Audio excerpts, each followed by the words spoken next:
Kejam, guru STM celupkan tangan siswa ke air panas mendidih sampai melepuh. Seperti yang diketahui, kisah Oknum guru STM di kota Larantuka, Nusa Tenggara Timur mencelupkan tangan siswanya ke air mendidih. Adapun korban berinisial YAP, siswa asal desa Pandai, Kecamatan Wotan, Ulumado, Pulau Adonara, Kabupaten Flores Timur.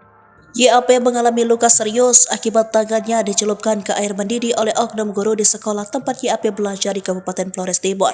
Tidak terima anaknya diperlakukan seperti itu, orang tua YAP melaporkan kasus penyidikan itu ke Polres Flores Timur.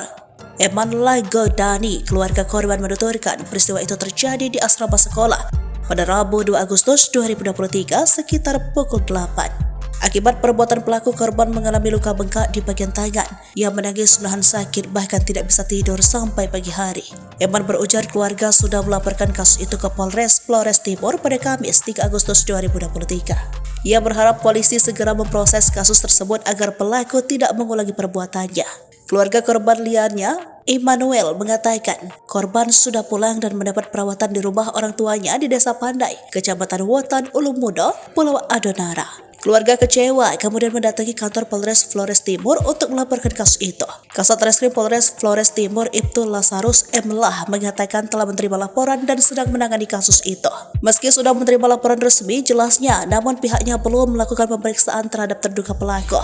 Lazarus menambahkan penyidik akan mengagendakan pemeriksaan terduga pelaku pada Senin 7 Agustus 2023. Diketahui korban YAP merupakan guru STM Bina Karya Larantuka, sedangkan pelaku alias oknum guru bernama Nelson. Akibatnya tangan kanan Fendi melepuh, punggung jari-jarinya bengkak. Kasus ini terjadi di asrama putra STM Bina Karya Larantuka sekitar pukul 8. Mariana dan Kevin menjadi